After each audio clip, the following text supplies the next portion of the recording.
This is the brand new Garmin Lily 2 Active, a watch that comes less than 10 months after Garmin launched the Lily 2 earlier this year.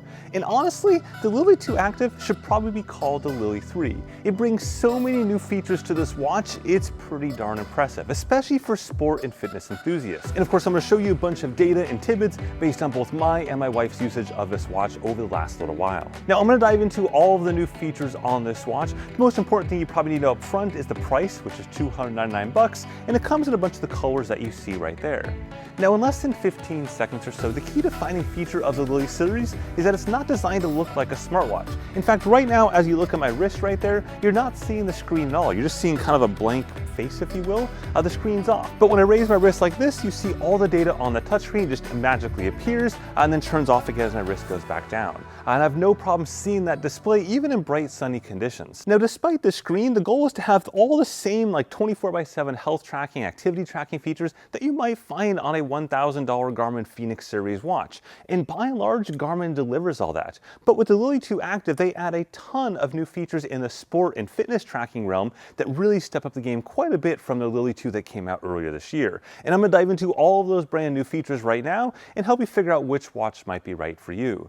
The very first thing to know is they've added GPS into this watch. So previously with the Lily 2, it'd use your cell phone for what's called connected GPS. If you went out for a run, you'd be able to see your track afterwards. Now there is GPS directly in this watch. So when you go for a run, you can come back without your phone at all and see where your GPS was. So now when you go for a run, you don't need to have your phone with you to get GPS tracks to see your pace, your distance, and all that fun stuff, both during the run and after the run.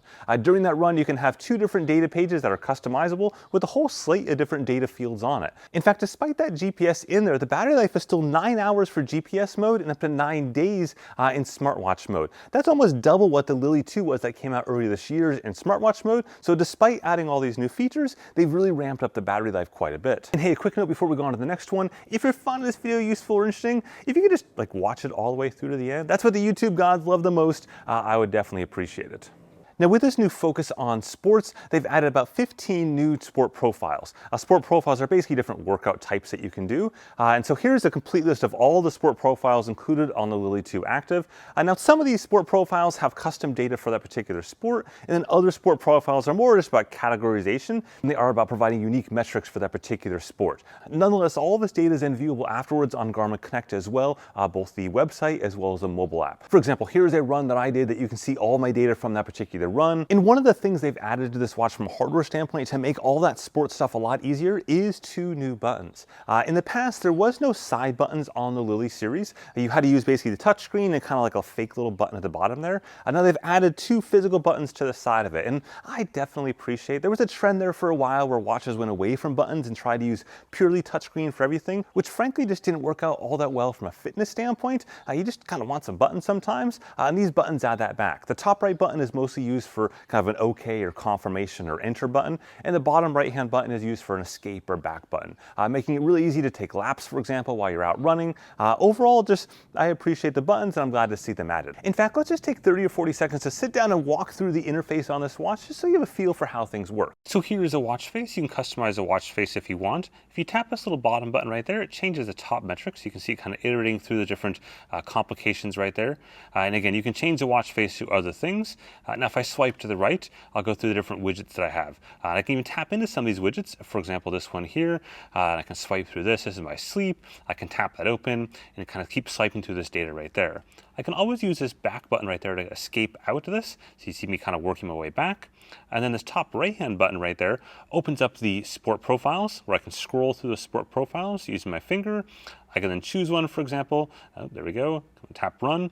Now it's going to go ahead and find GPS. If I say, no, I don't want to do that, I can escape back from there, back into that menu. Overall, it's pretty straightforward. I can also long hold this right there to get into the settings menu, allowing me to customize various things. Lastly, you'll see the screen goes off just like that. And as soon as I raise my wrist back up again, the screen will pop back on again. So this piece here isn't customizable. That's basically part of the actual etching into the display. It's only once you raise it up, raise your wrist up, that you can customize this watch face to whatever you want. Next up, a biggie for athletes, they've added sensor pairing. This means you can now pair to a heart rate sensor or cycling speed and cadence sensors, even cycling radar or cycling lights for those that have those on their bikes, as well as even temperature sensors. The one thing you can't pair to is a cycling power meter, but even I would probably agree with Garmin that the crossover between this watch and people that don't have a bike computer but do have a power meter is probably pretty minimal. So I appreciate all these sensor pairings, especially on the heart rate side in case you do have problems with the optical heart rate sensor. I'll dive into accuracy a little bit later on, though I was actually pretty impressed with that. Speaking of that heart rate, you can also do heart rate broadcasting. That's new on this watch as well. This allows you to go ahead and broadcast your heart rate from this watch over both ANT+ as well as Bluetooth Smart to any third-party apps or devices. For example, a Peloton bike or the Peloton app, or any other bike computer or app or device that accepts a Bluetooth or ANT+ heart rate strap, you can pair to, which is pretty much every device out there. So that makes it really easy to get your heart rate into those platforms. Next, they've added support for Garmin Coach. And this allows you to go ahead and do both running and cycling plans, where you can choose a goal and basically choose all the parameters. For example, how much you want to work out each week, which days you want to work out, which days you might want your long run for, if you're training for a longer run. And at the end, it'll give you a complete training plan for that. In fact, that training plan will actually automatically adjust based on what's going on with your life and your training. So if you miss some days and whatnot, it'll automatically adjust for you, ensure that you still get in those important workouts for your particular goal. And of course, Garmin Coach is totally free. Now with that, in order for Garmin Coach to work, they've added support for structured workouts. So even if you don't use Garmin Coach, you can still push structured workouts to this watch. This means that you can go out and do a custom workout while you're running or in yoga, and a bunch of different sport profiles that can even come from third-party platforms like Training Peaks, or really any one of the probably hundreds of different companies that push workouts into the Garmin Connect platform, and they automatically just sync onto your watch. Next, a couple quick hit items, starting off with the support for additional swim metrics. So they support pool swimming, or anything where you basically set a pool length, whether it be indoors or outdoors, doesn't really matter. This allows you to get a bunch of advanced metrics like stroke information, etc. Note though that open water swimming is not supported on this watch.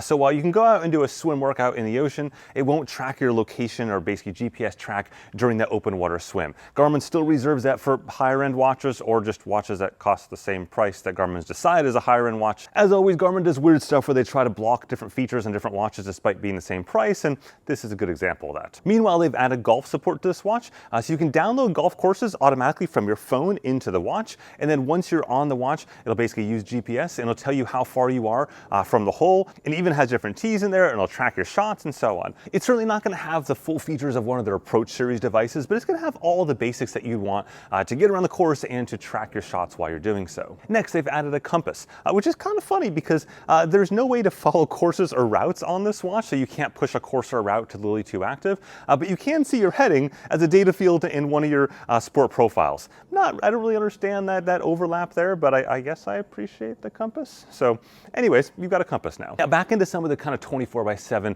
metrics, or basically health tracking metrics. They've added HRV, or heart rate variability tracking. This is something we've seen Garmin add to all of their recent watches. And the way this works is each night when you sleep, it'll track your HRV data. And then after 19 nights of sleep, it'll start to give you trending on that data. So basically tell you whether you're balanced or unbalanced. Keeping in mind, there's a lot of factors that influence HRV, from sleep to jet lag to alcohol to workouts to general stress, sickness, etc. So the thing is, you have to basically know what's going on in your life and then combine that with that data, but it tends to do a good job of giving you an early indicator supported by data of whether or not you're getting better or worse. And one of the ways to potentially get better is to take a nap, and now they've got nap tracking added.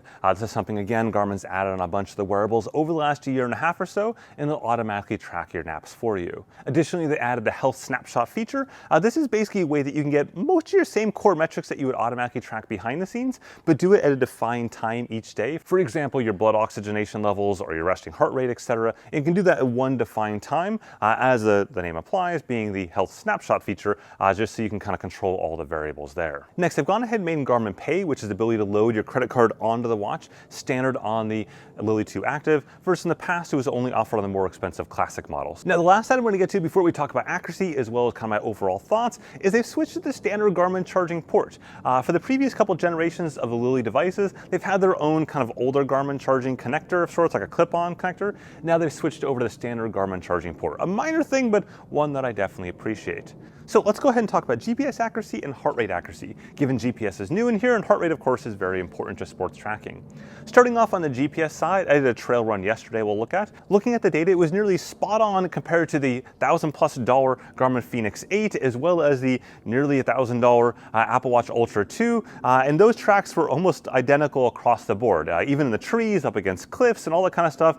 Very strong job there. Looking at the heart rate track from that as well, including a lot of really sharp ups and downs in terms of terrain, which meant that my heart rate spiked really high. Overall, very, very good job. One slight moment where I kind of had to sprint up a steep hill that it lagged a little bit there, but only by a few seconds. The rest of the time, it was spot on. Then we'll go ahead and look at my wife's workout from yesterday. She did an interval workout. Looking at the GPS tracks, again, this is an area that had some buildings, some rather tall buildings actually, on some sides of the road, and no problems from a GPS track standpoint. They were all very, very similar across the board. And then looking at her heart rate, it was the same thing.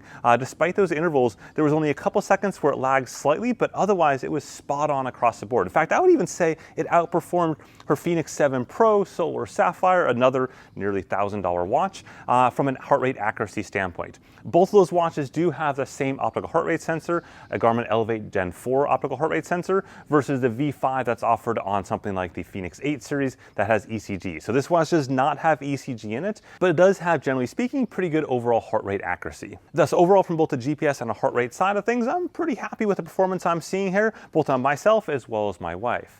So that gets me to the overall thoughts, and I'll say I'm actually pretty impressed with this. As I said earlier on at the very beginning, this probably could have been named the Lily 3, but I can see how Garmin might have been hesitant to do that, given they just released the Lily 2, 10 months ago. But the features here are super compelling for the money, and super compelling to have all that in this tiny little form factor and not be like a smartwatch looking design. Again, looks more like just a general, I don't know, a watch without a display effectively. Whatever that is, it looks like that as opposed to a smartwatch.